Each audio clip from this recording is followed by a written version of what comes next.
He is the ultimate symbol of cinematic sophistication, the impeccably tailored spy who outsmarted villains and walked away from explosions without a hair out of place. As James Bond, Pierce Brosnan defined an era of untouchable masculinity. On screen, he always saved the world and rescued the woman he loved. But behind the billion-dollar box office and the flawless tuxedo lies a reality that breaks the heart. At 72 years old, Pierce Brosnan carries a staggering weight of a man cursed by the exact same tragedy, twice.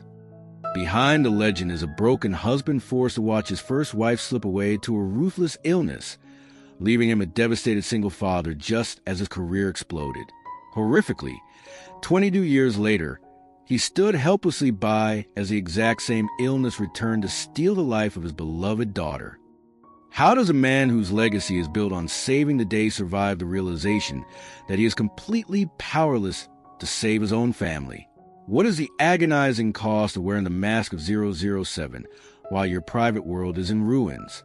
And why did this iconic spy reject Hollywood's superficial standards to fiercely protect a woman who finally healed his shattered soul? Before we answer, we must go back to the beginning. To understand a perfect gentleman at 72, you must first know the terrified, abandoned boy in Ireland who was completely left behind. The abandoned boy, the Irish rain, and the armor of elegance. There's a magnificent, highly engineered illusion at the very center of Hollywood's obsession with elegance. We look at a man who wears a bespoke suit with effortless, immaculate grace, and we assume he was born into a world of absolute privilege.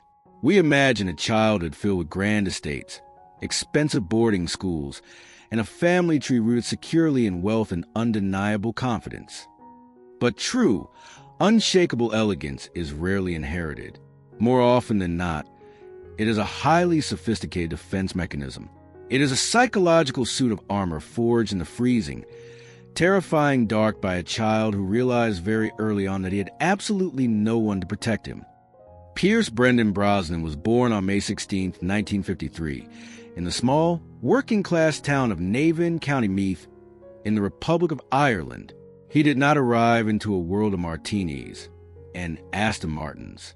He arrived into an environment defined by strict, unforgiving religious dogma and the heavy, suffocating weight of economic desperation. The tragedy of his existence began before he could even form his first memory.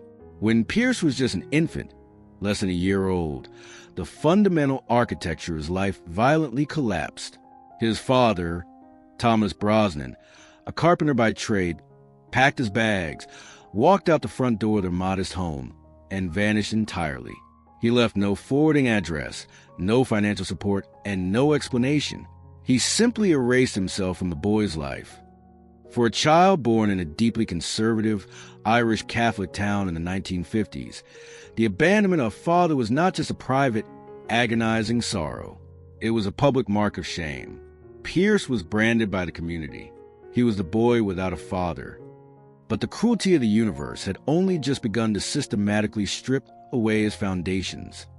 Faced with crushing poverty and the absolute inability to feed her young son in a town that offered no opportunities for a single mother, his mother, May, made a decision of unimaginable, heartbreaking sacrifice. In an act of pure, desperate love, she decided to leave Ireland and travel to London to train as a nurse, hoping to eventually build a stable, financially secure life for the two of them. But she could not take the young boy with her. At 4 years old, Pierce was left behind. To fully comprehend the sheer, suffocating psychological devastation of that era, you must strip away the global superstar and look purely at the reality of the child. Imagine being a 4-year-old boy, standing in the damp, freezing Irish rain, watching your mother disappear down the road. You do not understand the complex economic mathematics of adult survival. You only understand that the two people who brought you into the world have both walked away. First, his father left because he didn't want him. Then his mother left because she couldn't afford him. Pierce was passed around like an inconvenient, heavy piece of luggage. He lived initially with his maternal grandparents. When they tragically passed away in quick succession, The young boy's world was uprooted once again. He was sent to live with an aunt, then an uncle, and finally, when the extended family ran out of space, he was sent to live in a modest, crowded boarding house run by an older woman named Eileen. The boarding house was a bleak, echoing purgatory. Pierce shared the cramped space with adult men, mill workers and laborers who rented rooms by the week. There was no traditional family dinner table. There was no father to teach him how to throw a ball. There was no mother to kiss his forehead before he went to sleep. There was only a small iron bed, a cold room, and the terrifying, deafening silence of absolute isolation. Reflecting on the profound, lingering scars of his childhood, Pierce later delivered a quote of such startling, agonizing honesty that it completely breaks the illusion of the confident, untouchable leading man. "Because I was so solitary," Pierce confessed, his voice carrying the quiet, heavy echo of that Irish boarding house decades later. "And we lived on the outskirts of town, across the River Boyne.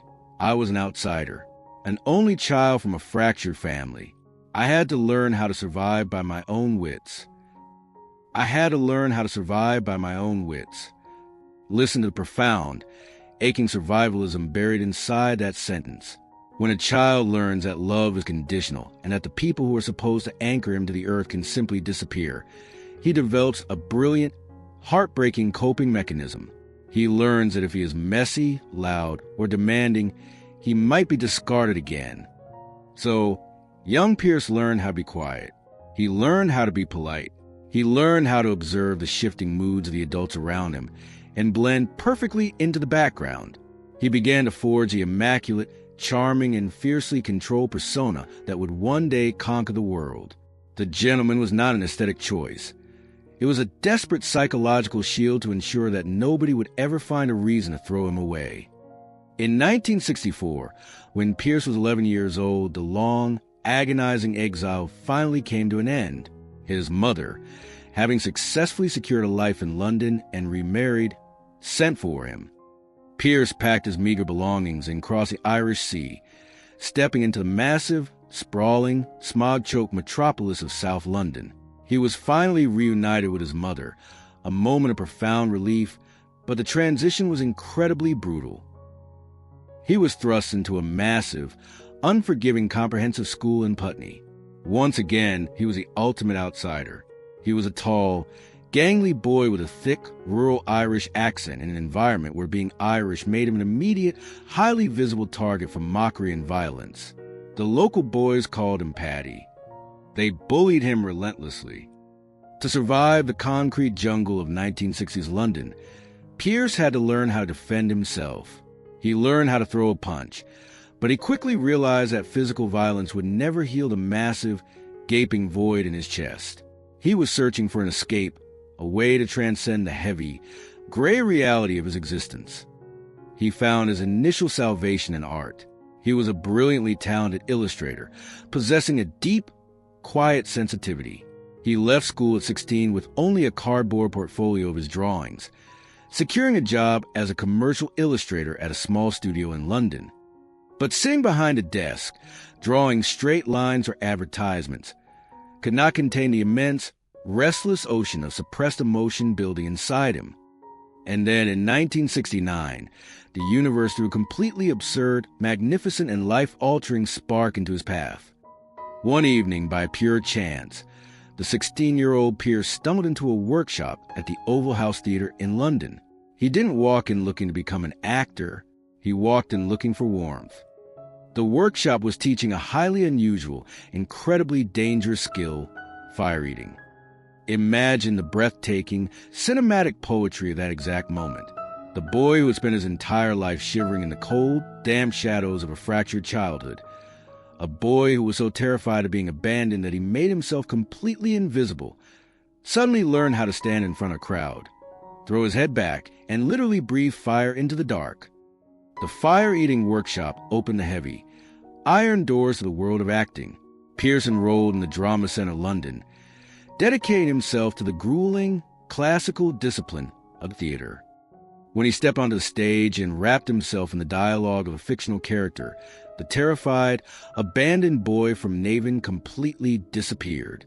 He discovered that acting was the ultimate magic trick. If he wore the right costume and spoke with the right, perfectly calibrated, smooth accent, he wasn't a rejected Irish kid anymore. He was powerful. He was commanding. He was entirely, beautifully in control. He had successfully built the most magnificent, impenetrable armor in the history of modern cinema. As the 1970s approached, the tall, impossibly handsome, and fiercely disciplined young actor began to catch the attention of the British theatrical establishment. He was preparing to launch a career that would take him from the freezing boarding houses of Ireland to the absolute billionaire summit of Hollywood. But Pierce Brosnan was completely unaware that the universe, which had starved him of love for the first 2 decades of his life, was quietly preparing to hand him the most beautiful, radiant, and life-changing gift imaginable. He was about to meet a woman who would look right past the flawless, gentlemanly armor and heal the broken boy underneath. Yet, in the cruelest, most terrifying mathematical equation of human existence, the universe was also preparing to demand a devastating, unsurvivable price for that happiness. The greatest love story of his life was about to begin, but the invisible shadow of a merciless, silent killer was already waiting for them just over the horizon. The healing light, the invisible thief, and the cruelest plot twist. There is a magnificent, almost mathematically precise cruelty to the way the universe orchestrates human tragedy. The universe knows that in order to truly break a man, it must first give him exactly what he's been desperately searching for his entire life. You cannot shatter a heart that is already made of stone. You must first teach the heart how to love, how to trust, and how to beat with absolute, unguarded joy. By the late 1970s, Pierce Brosnan was a remarkably handsome, fiercely disciplined, but deeply guarded young actor in London. He had spent his entire existence building a flawless, elegant suit of armor to ensure that the terrified, abandoned little boy from Ireland would never be hurt or discarded again. He was a professional chameleon, hiding his profound existential loneliness behind impeccable manners and a quiet, stoic smile. And then, in the late 1970s, a brilliant, blinding light walked directly into his carefully constructed shadows. Her name was Cassandra Harris. Cassandra was a stunningly beautiful, highly sophisticated Australian-born actress. She was slightly older than Pierce, radiating an effortless, worldly confidence and a vibrant, unapologetic joy. When they were introduced through a mutual friend, Pierce was entirely paralyzed by her presence. He didn't look at her with the arrogant, entitled gaze of a typical Hollywood leading man. He looked at her with the quiet, overwhelming reverence of a man who had been starving in the desert, suddenly stumbling upon an oasis. "What beautiful-looking woman," Pierce later recalled, describing the absolute, breathtaking paralysis of their very first encounter. "I never for an instant thought she was someone I'd spend 17 years of my life with. I didn't think of wooing her or attempting to woo her. I just wanted to enjoy her beauty and who she was.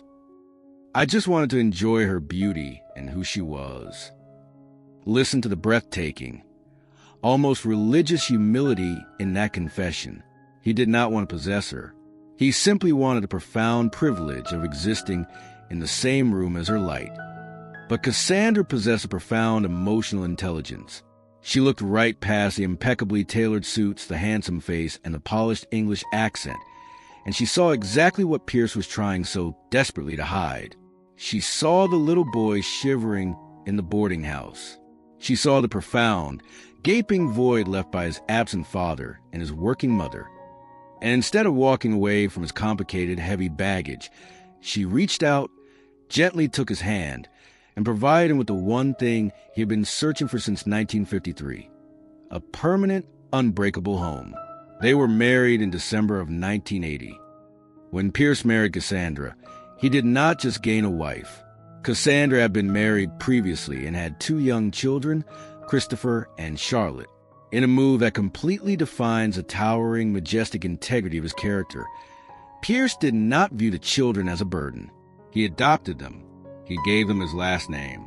He stepped into the role of their father with a fierce, unconditional devotion, actively choosing to become the exact kind of steady, loving, and immovable patriarch that his own father had completely failed to be. In 1983, they welcomed a biological son, Sean, completing their beautiful, chaotic, and deeply bonded family. For the audiences watching this, especially the men and women who have spent decades trying to outrun the generational trauma of their own broken childhoods, finally finding redemption in the family they built themselves, Pierce's transformation is the ultimate triumphant masterpiece. The orphan had built a kingdom. The exile had finally found a sanctuary. Cassandra was not just his wife. She was the architect of his confidence. In 1981, Cassandra was cast as a Bond girl in the James Bond film For Your Eyes Only. While visiting his wife on the bustling, glamorous set, Pierce caught the eye of the legendary Bond producer Albert R. Broccoli. Cassandra, possessing an almost prophetic, absolute belief in her husband's destiny, looked at Pierce and quietly insisted that one day he was going to wear that iconic tuxedo. He was going to be James Bond. She pushed him to dream bigger, ultimately guiding him to move the family to Los Angeles, where he quickly secured global television fame in the hit series Remington Steele. He was incredibly wealthy. He was internationally famous. He was surrounded by a loving wife and 3 beautiful children. The universe had finally graciously balanced the scales. But the universe was merely setting the stage for the most catastrophic, devastating plot twist imaginable. In 1987, while Pierce was on location in India filming a movie called The Deceivers, the flawless golden dream abruptly and violently ended. Cassandra began feeling intensely unwell. Following a series of medical examinations, the doctors walked into the room, their faces carrying the heavy, grim expression that fundamentally changes the trajectory of a family's history forever. Cassandra was diagnosed with a highly aggressive, incredibly ruthless form of ovarian cancer. To understand the sheer, unadulterated psychological apocalypse of that exact moment, you must strip away the glamorous illusion of the Hollywood superstar. Pierce Brosnan was not a cinematic god. He was just a terrified husband, standing under fluorescent hospital lights, realizing that all the money, all the fame, and all the television ratings in the world could not buy a single healthy white blood cell for the woman who had saved his soul. For agonizing, excruciating years, the Brosnan family waged a desperate, heartbreaking war against an invisible enemy. There were brutal rounds of surgeries. There were exhausting, toxic treatments that ravaged Cassandra's beautiful body. There were moments of fleeting, desperate hope, followed immediately by crushing, terrifying relapses. Through it all, Pierce remained absolutely, fiercely anchored by her side. He held her hand while she slept in sterile hospital beds. He painted in the quiet, agonizing hours of night, trying to channel his suffocating terror onto a canvas because he simply did not have the words to express the nightmare he was living. Reflecting years later on profound, annihilating trauma of watching the light of his life slowly fade into the dark, Pierce stripped away every ounce of his protective armor to deliver a quote of such startling, bleeding vulnerability that it absolutely shatters the human heart. There's an incredible cruelty in it all, Pierce confessed, his voice a heavy, exhausted whisper echoing with the permanent scars of a widower. To watch someone you love have their life eaten away bit by this insidious disease, that kind of sorrow becomes an indelible part of your psyche.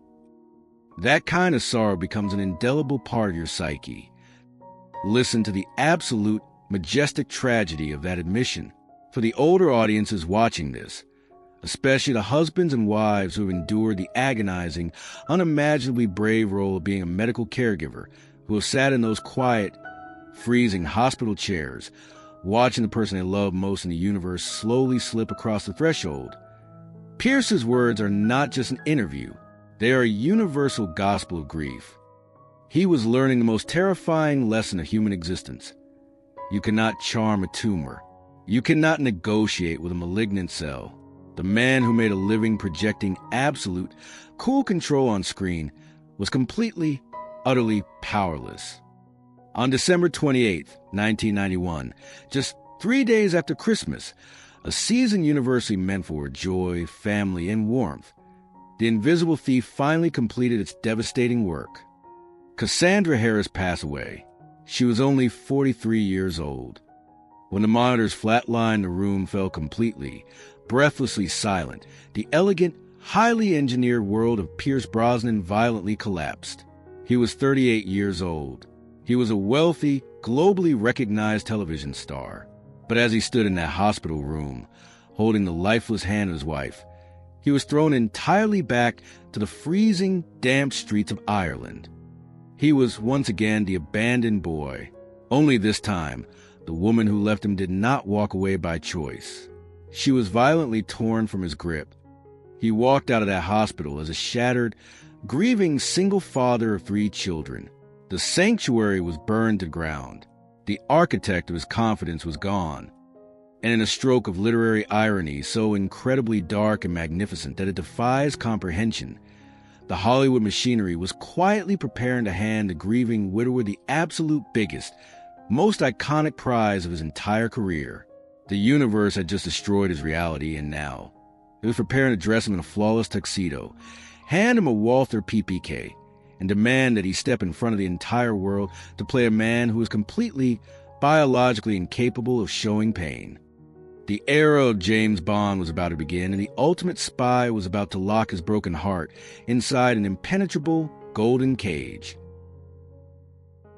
The golden tuxedo, the orphaned patriarch, and the illusion of control.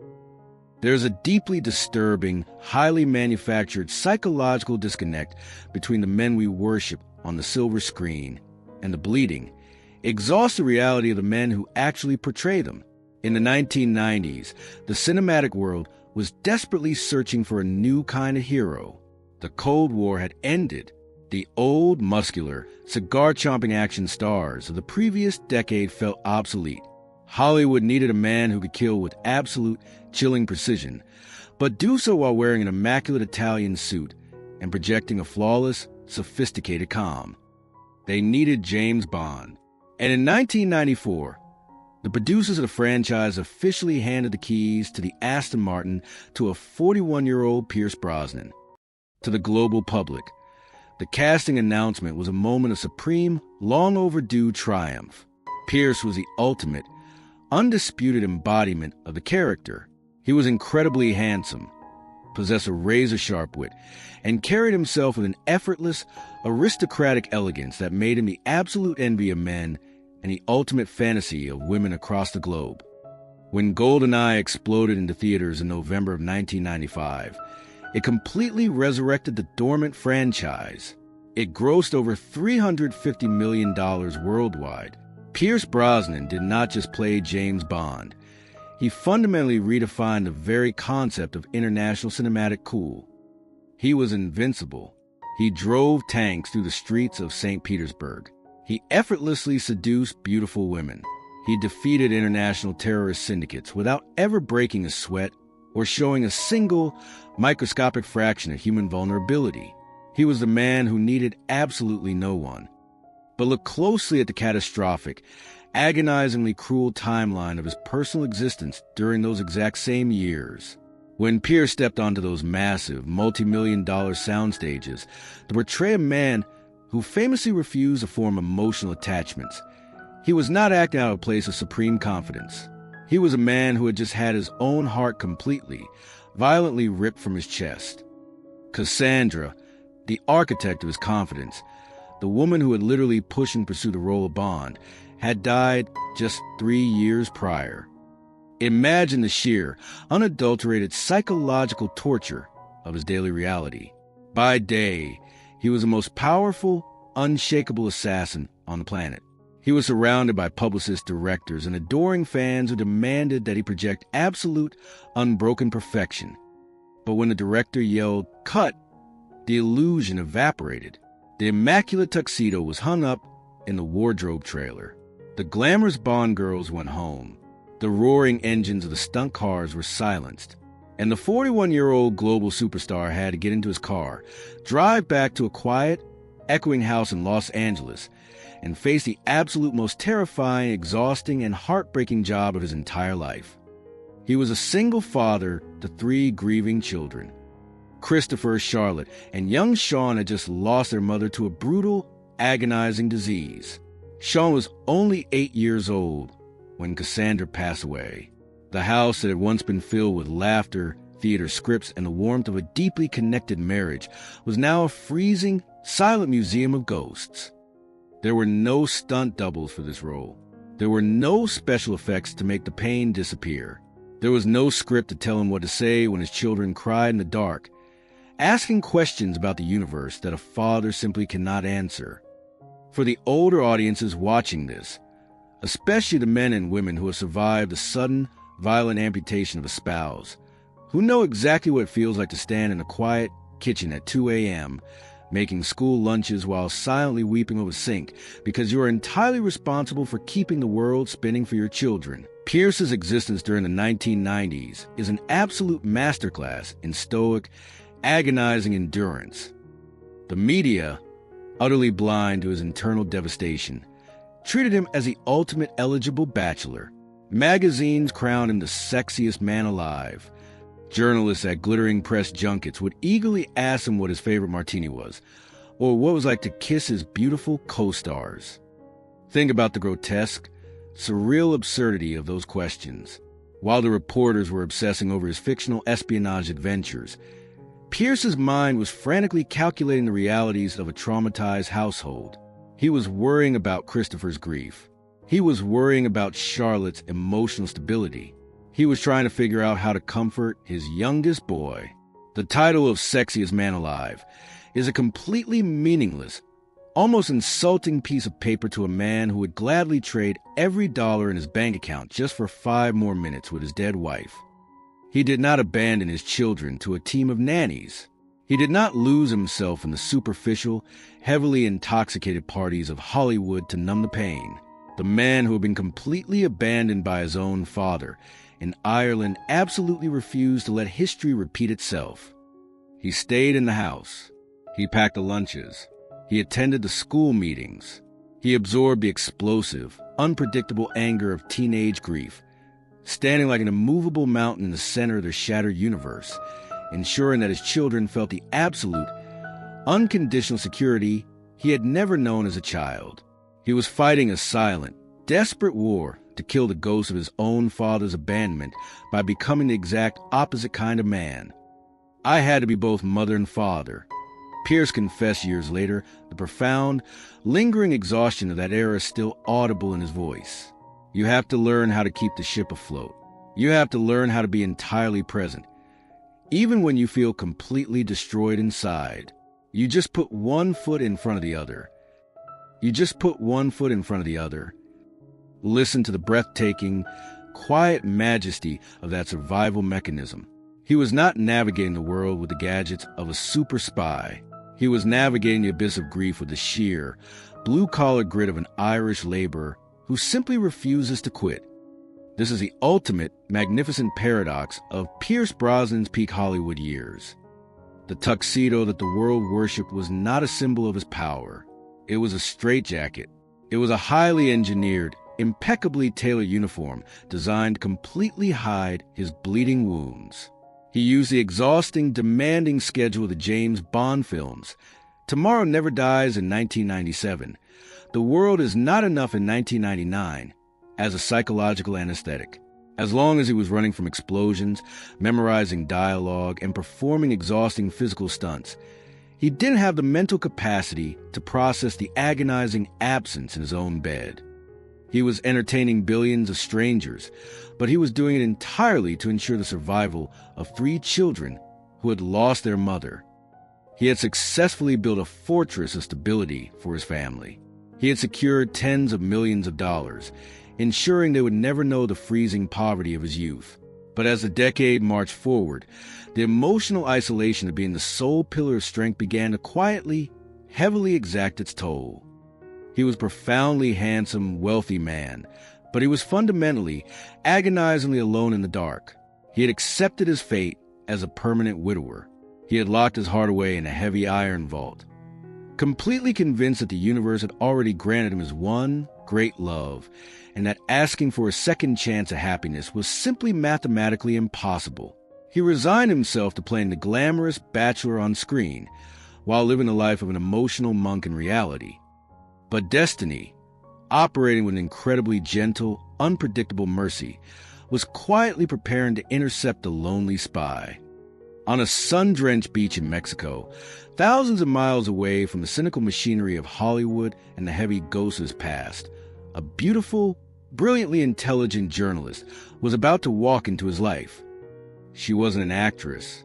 She didn't care about the tuxedo, and she was entirely unimpressed by the James Bond mythology. She was about to look right past the flawless, heavily guarded armor of the cinematic icon, and she was going to offer the exhausted, broken father the exact, impossible miracle he had completely stopped praying for, a second chance to breathe. The Mexican beach, the cruel internet, and the ultimate gentleman. There's a profound, incredibly beautiful myth that when a human heart is completely shattered by grief, it can never truly be repaired to its original shape. We believe that a widower simply learns how to carry the broken pieces, quietly limping through the rest of his existence. By the spring of 1994, Pierce Brosnan had spent 3 grueling, exhausted years doing exactly that. He was a highly functional, fiercely devoted single father to 3 grieving children. He had buried his beloved Cassandra. He had accepted his fate as a permanent, solitary ghost, convinced that the universe had strictly rationed him exactly one great love story, and that his quota had been tragically, permanently spent. He traveled to Cabo San Lucas, Mexico, not searching for romance, but simply seeking a brief, quiet escape from the deafening, superficial machinery of Hollywood. But destiny, operating with an almost mischievous, magnificent sense of timing, was waiting for him at a beachside bar. Her name was Keely Shaye Smith. She was a brilliant, fiercely intelligent journalist and television correspondent. She was not an actress obsessed with box office returns. She was a woman anchored by profound environmental activism and a deep, empathetic curiosity about the world.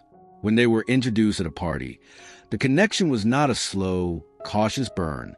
It was an immediate, electrifying collision of 2 completely authentic souls. To understand the sheer, breathtaking magnitude of what Pierce experienced in that exact moment, you must look past the tuxedo. He was a man who had spent 3 years suffocating in the dark. Keely looked at him, and she did not see James Bond. She did not see the global sex symbol. She saw the exhausted, terrified father. She saw the little boy who was abandoned in Ireland. And instead of being intimidated by his massive, complicated baggage or the lingering, heavy ghost of his late wife, she simply reached out and offered him a safe harbor. "I found a great woman in Keely Shaye," Pierce would later reflect, his voice thick with profound, almost religious gratitude. "Not if I searched 1,000,000 times over would I find one as good. She is my North Star. When she looks at me, I go weak. I love her vitality, her passion. She has this strength that I wouldn't be able to live without. Listen to the absolute, staggering humility in that confession. He did not say he loved her because she was beautiful, though she undeniably was. He loved her because she was strong. He loved her because she possessed the exact kind of fierce, unwavering gravity that could finally, safely anchor his drifting, shattered ship. They dated quietly for several years, building a deep, unbreakable partnership. In 1997, they welcomed their first son together, Dylan, followed by their second son, Paris, in 2001. That exact same year, 2001, they were married in a spectacular, deeply emotional ceremony in a 13th century abbey in Ireland. The orphan from Navan had returned to his homeland, not as a rejected boy, but as a triumphant patriarch, holding the hand of the woman who had successfully pulled him out of the abyss. They had built a magnificent, sprawling, blended family of 5 children. They were an absolute, undisputed picture of Hollywood perfection. But as the decades rolled on and the brutal, unforgiving era of social media began to dominate global culture, this beautiful sanctuary was about to face a disgusting, incredibly cruel external attack. The entertainment industry and the internet at large operates on a highly toxic, deeply misogynistic algorithm. It demands that women, particularly the wives of aging, handsome leading men, remain frozen in time. They are expected to look exactly as they did at 25, surgically altering their bodies to satisfy the shallow, impossible standards of an invisible digital mob. As Keely transitioned through her 40s and into her 50s, her body naturally, beautifully changed. Having given birth to 2 children and navigating the entirely normal hormonal shifts of aging, she gained weight. The internet reaction was absolutely merciless. Tabloids, gossip bloggers, and anonymous internet trolls began publishing cruel, side-by-side then and now photographs of Keely. They viciously mocked her appearance. They called her fat. They speculated, with a sickening, condescending arrogance, about why the incredibly fit, handsome James Bond would stay married to a woman who no longer fit the traditional, superficial mold of a Hollywood wife. Some incredibly audacious internet commentators even went so far as to suggest that Pierce should divorce her or force her to undergo extreme weight loss surgery. Imagine the sheer, unadulterated rage that must have boiled inside Pierce's chest. The woman who had literally saved his life, the woman who had helped him raise his motherless children, the mother of his 2 youngest sons, was being publicly, relentlessly bullied by millions of strangers. But Pierce Brosnan did not issue a polite, sanitized public relations statement. He did not ignore the trolls. The man who had spent his career playing the ultimate protector stepped directly into the line of fire, and he delivered defense of his wife that completely, permanently redefined what it means to be a true gentleman. In a staggering, highly publicized response to friends who reportedly offered to help Keely with weight loss surgery, Pierce completely obliterated the shallow, toxic narrative. Friends offered her surgery to reduce her weight, but I strongly love every curve of her body, Pierce declared, his words acting as a massive, absolute shield around the woman he adored. She is the most beautiful woman in my eyes, and also because she had our 5 children. In the past, I truly loved her for her person, not only for her beauty, and now I'm loving her even more that she is my children's mother. And I am very proud of her, and I always seek to be worthy of her love. I always seek to be worthy of her love. For the audiences watching this, especially the millions of women who have spent their entire lives feeling inadequate, fighting the exhausting, demoralizing battle against society's impossible beauty standards, Pierce's fierce, uncompromising defense is an absolute, tear-inducing revelation. It is the ultimate romantic triumph. He looked at a culture obsessed with plastic surgery, filters, and superficial youth, and he essentially told the entire world to go to hell. He didn't just defend her body, he elevated her soul. He reminded the cynical, shallow internet that a marriage is not a fashion show. It is a trench. It is a sanctuary. He loved the woman who had stood beside him in the dark, and he did not give a single, microscopic damn what she looked like on a beach. Pierce Brosnan proved that true masculinity is not about driving an Aston Martin or shooting a Walther PPK or collecting a new 20-something supermodel every 5 years. True, undeniable masculinity is standing in front of the entire world, looking at the woman who has aged by your side and saying, "She is the most beautiful creature on this planet, and I am the lucky one." He was in his 60s now. He had successfully defended his sanctuary against the cruel judgment of the public. He had his beautiful wife, his 5 thriving children, and a deeply satisfying, quieter era of his career. He believed, with absolute certainty, that he had finally paid his debt to the universe. He had survived the abandonment of his childhood. He had survived the agonizing, catastrophic death of Cassandra. But the universe, operating with a terrifying, mathematically precise malice, was quietly, invisibly sharpening a blade in the dark. The ultimate, unsurvivable nightmare was not behind him. It was waiting for him in the shadows, preparing to strike the exact same devastating blow a second time. The cruelest joke in the history of human tragedy was about to unfold, and the man who had fought so hard to rebuild his world was about to watch it all burn down again. The second strike, the invisible thief, and the unbearable echo. There is a comforting, deeply ingrained psychological myth that human beings desperately use to survive the chaotic, terrifying unpredictability of a universe. We desperately need to believe that human suffering operates on a strict mathematical quota system. We tell ourselves that lightning never strikes the exact same place twice. We believe that if a man has already walked through the absolute, blazing fires of hell, paid his heavy dues to sorrow, and painstakingly rebuilt his shattered world from the ashes, the heavens will finally look down, nod in respect, and grant him a permanent, lifelong exemption from any future tragedy. By the early 2010s, Pierce Brosnan had every conceivable right to believe that his agonizing debt to the universe was completely, permanently paid in full. He was 60 years old. He had survived the freezing, traumatic abandonment of his Irish childhood. He had survived the grueling, humiliating rejections of early Hollywood. He had survived the agonizing, catastrophic loss of his first wife, Cassandra, raising their 3 children through the absolute darkest, most terrifying nights of his life as a single father. And he had miraculously, beautifully found enduring salvation in his second wife, Keely, building a magnificent blended family of 5 children.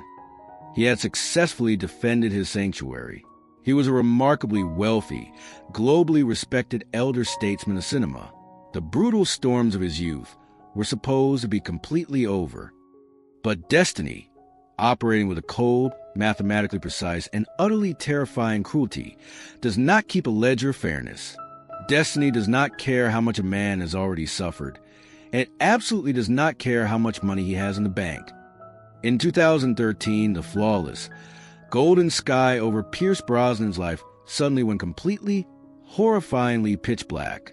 The invisible thief that had destroyed his universe 22 years prior quietly, maliciously returned to finish its work. His daughter, Charlotte, was diagnosed with ovarian cancer.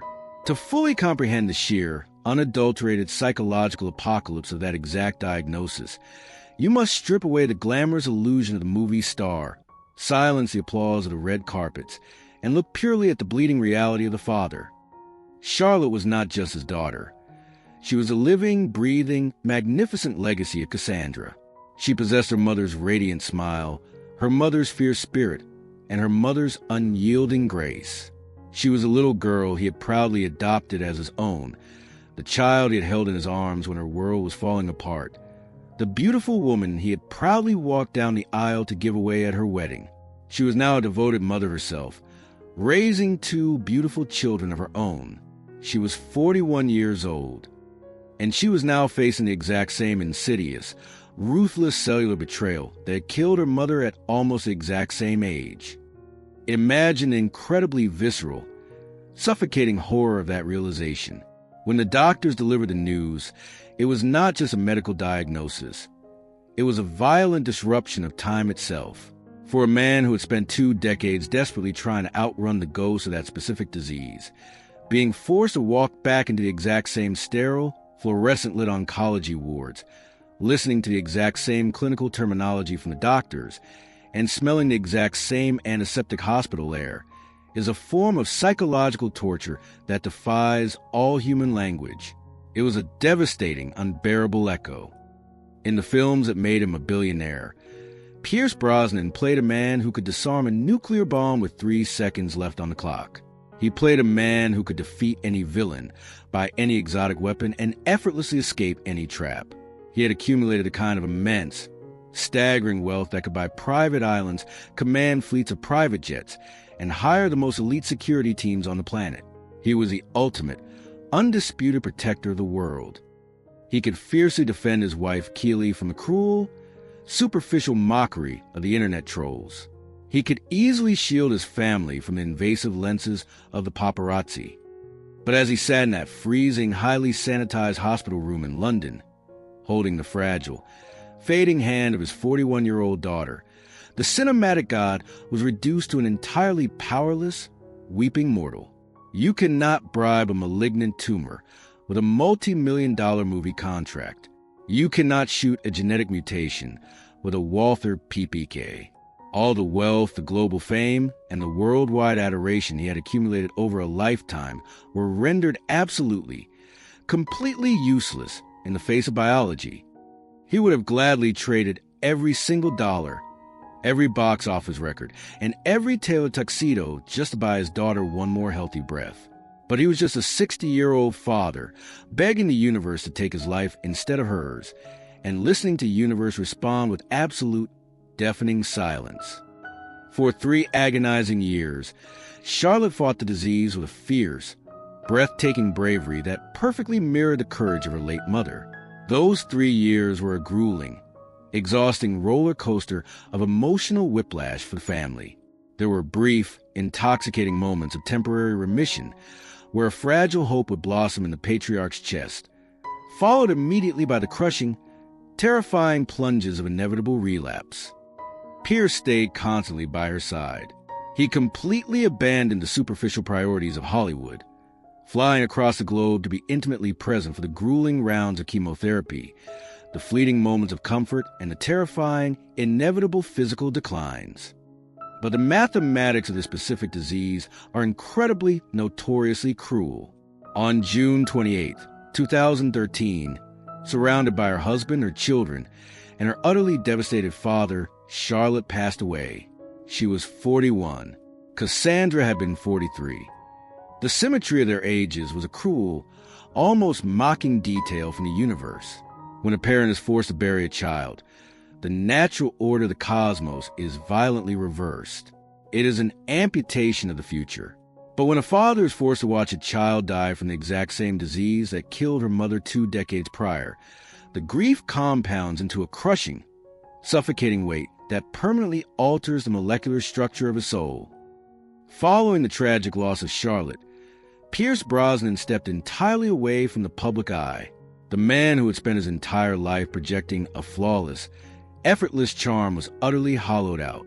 He retreated into the quiet, protective sanctuary of his marriage to Keely, relying on her fierce, unwavering love to keep him tethered to the earth when the gravitational pull of despair threatened to swallow him whole. Years later, when asked during a quiet, deeply intimate interview how he managed to survive the sheer, concentrated magnitude of so much compounded tragedy, Pierce stripped away every ounce of the 007 armor to deliver a quote of such startling, bleeding vulnerability that it absolutely shatters a human heart. "I don't look at the cup as half full, believe me," Pierce confessed, his voice heavy with the permanent, incurable exhaustion of a man who has attended far too many funerals. "The dark, melancholy Irish black dog sits beside me from time to time. To watch someone you love have his or her life eaten away bit by this insidious disease, that kind of sorrow becomes an indelible part of your psyche. The dark, melancholy Irish black dog sits beside me." Listen to profound, majestic honesty in that admission. For the older audiences watching this, especially the men and women who have been told by society that they must simply move on, stay positive, or look on the bright side after burying the people they love most.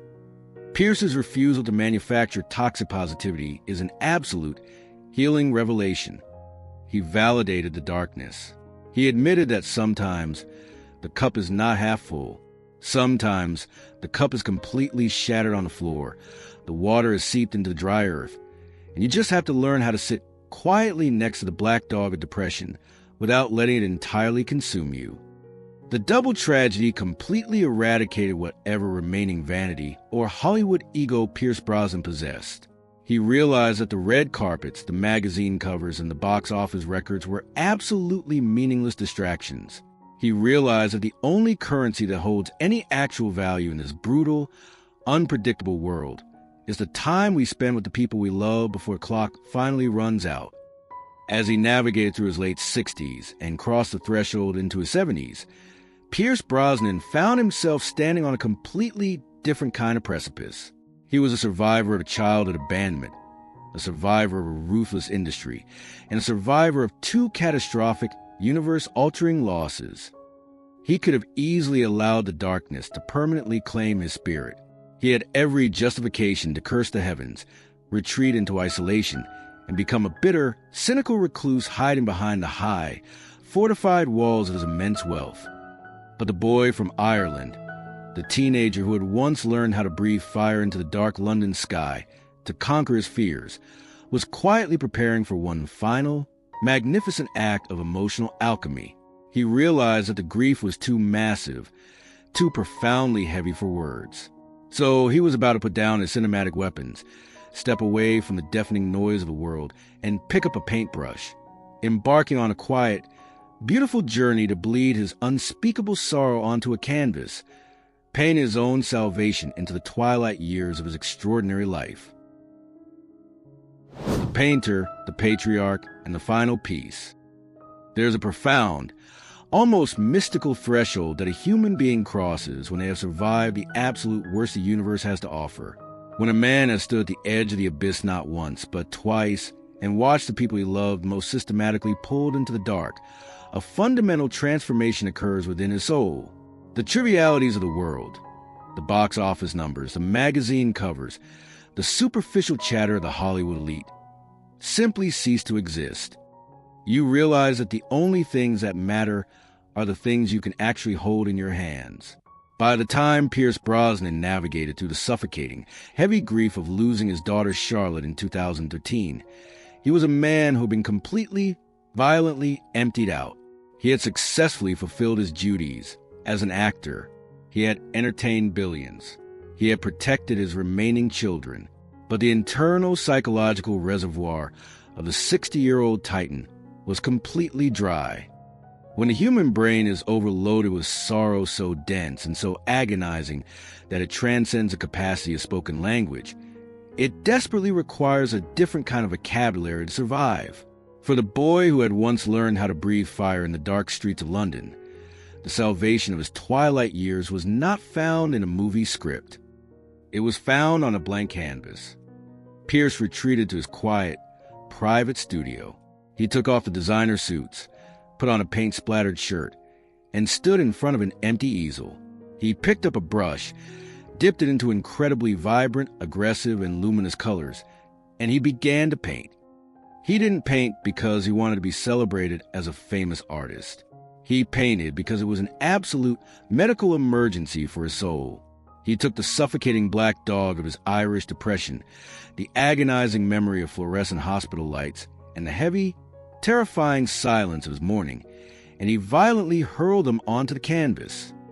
Reflecting on the profound, life-saving alchemy of his artwork, Pierce delivered a quote that beautifully, tragically connects the two most devastating eras of his life.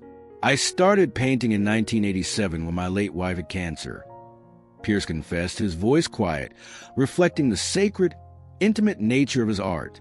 "I had been painting out of pain, and now the pain sometimes comes through in color. It was a great comfort to me. It was a way of getting the emotions out when the words simply weren't there. Painting out of pain, and now the pain comes through in color." Listen to the absolute, majestic poetry in that revelation. For the older audiences watching this, especially the men and women who had to find quiet, solitary hobbies, whether it's gardening, woodworking, or knitting, just to keep their hands busy, so their minds don't wander back into the agonizing corridors of their past traumas, Pierce's painting is deeply, profoundly understood. He was performing an exorcism. He was taking the heavy, leaden tragedy of his life and transmuting it into brilliant, shining gold. As the calendar pages flipped toward the mid-2020s, the cinematic world began to notice a magnificent, entirely unapologetic physical transformation in the legendary actor. Today, in the year 2026, Pierce Brosnan is 72 years old. In an industry that brutally demands eternal youth, where aging leading men undergo desperate, obvious cosmetic procedures to freeze their faces in bizarre, plastic imitation of their 30s, Pierce chose an incredibly radical, beautiful path of rebellion. He completely leaned into his age. He let his thick, magnificent hair turn entirely, radiantly silver. He grew a distinguished, snow-white beard. He allowed the deep, heavy lines of a life fully lived to confidently frame his eyes. He no longer looked like the polished, indestructible James Bond. He looked like a king who had successfully fought 100 wars and finally returned to his castle to rest. He looked like a man who was absolutely, undeniably comfortable in his own skin. And that castle was not located in the frantic, hyper-anxious hills of Hollywood. Pierce and his fiercely beloved wife, Keely, sold their massive $100 million compound in Malibu, deliberately walking away from the epicenter of the entertainment industry. They relocated permanently to the lush, quiet, and deeply spiritual shores of Kauai, Hawaii. Imagine the incredibly cinematic, breathtaking reality of his mornings today. The 72-year-old patriarch wakes up to the gentle, rhythmic sound of the Pacific Ocean. He doesn't have a call time. He doesn't have a stunt coordinator waiting for him. He walks down to the beach with Keely, holding her hand. The woman who faced down the cruel, superficial mockery of the internet, the woman who held him together when his daughter slipped away, is still standing right beside him. Their marriage has survived nearly 30 years of the most intense, pressurized scrutiny on Earth, and it has emerged completely unbreakable. He spends his days in his art studio, mixing paints, listening to the quiet rustle of the palm trees. He watches with immense, overwhelming pride as his sons, Christopher, Sean, Dylan, and Paris, navigate their own successful lives. And perhaps most beautifully, the abandoned boy from Ireland has become a doting, deeply affectionate grandfather. When we step back and look at the absolute totality of Pierce Brosnan's 72 years on Earth, the epic, poetic symmetry of his journey is almost overwhelming. He was a child born into the freezing, agonizing void of absolute abandonment, a boy who had no father, and a mother who was forced to leave him behind. He grew up believing that the universe was an inherently unstable, terrifying place where the people you love simply disappear. And in many ways, the universe repeatedly proved his childhood fears right. It violently stole his first wife. It cruelly stole his daughter. It handed him the tuxedo of a cinematic god, only to prove that he was entirely, tragically mortal. But Pierce Brosnan refused to let the darkness write the final chapter of his story. He took the trauma of his abandonment, and he used it to become the fiercest, most devoted father imaginable. He took the agony of his grief, and he painted it into masterpieces of color. He took the superficial expectations of Hollywood, and he shattered them by remaining absolutely, defiantly loyal to the woman who healed his soul. James Bond was a fantasy, a beautifully tailored, highly entertaining illusion of a man who needed absolutely no one. But Pierce Brosnan is something infinitely more impressive and vastly more heroic. He is a real man, a man who carries a graveyard in his chest, who bears the heavy, invisible scars of a devastatingly cruel universe, but who still chooses to wake up every single morning, look at his wife, and smile with genuine, uncorrupted grace. The legendary spy has finally surrendered his weapons. The tuxedo has been permanently retired, and the boy who once shivered in an Irish boarding house has finally, undeniably, and beautifully found his way home. The mission is over, and the ultimate gentleman is finally at peace. As we close the book on a heartbreaking, incredibly courageous, and profoundly beautiful journey of Pierce Brosnan, the camera turns away from the Hollywood legend, and it focuses deeply, gently on you. Pierce's story is a magnificent reminder that true heroism isn't about avoiding the tragedies of life. It's about how we choose to rebuild our shattered worlds after the storm has passed. He proved that even when the universe cruelly repeats its darkest chapters, a human heart can still find profound strength to paint in bright colors, to fiercely protect its family, and to love again. What about you? When you face a loss that completely pulled the ground out from under you, what was the quiet canvas that helped you process your grief? And who was the person that stood by you, anchoring your ship when the world felt incredibly dark? Please, take a moment to honor your own survival by sharing your stories of resilience, enduring love, and hard-earned peace in the comments below. Your tribute to your own loved ones might be exactly the beacon of light someone else needs to see today. If this story of absolute grit and unbreakable loyalty moved you, please leave a like on this video. Share it with someone who appreciates the quiet, majestic strength of a true gentleman. And subscribe to our channel for more deep, unfiltered stories behind the legends we love. Thank you deeply and truly for your time. Remember that true strength is the courage to stay gentle, hold your family close, and until next time, keep moving forward.